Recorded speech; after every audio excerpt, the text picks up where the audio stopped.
Setelah ditetapkan tersangka oleh Kejari Kota Prabu Mulih, kuasa hukum MH, Kepala Dinas Perhubungan Kota Prabu Mulih, akan memberi pendampingan hukum dan berharap kliennya mengembalikan kerugian negara.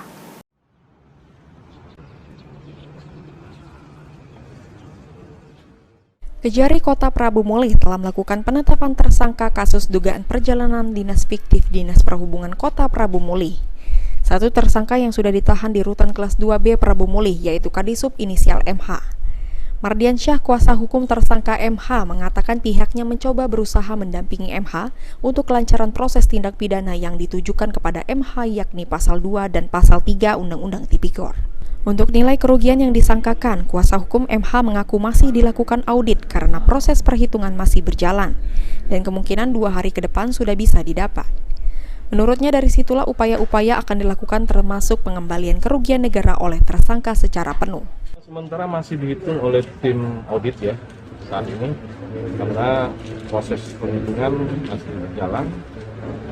Mungkin dalam waktu 2 hari ke depan sudah ditentukan. Ya, dari situlah kita masih melakukan upaya-upaya.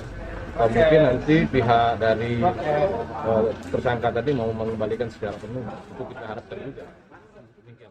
Beni Firdaus, PAL TV.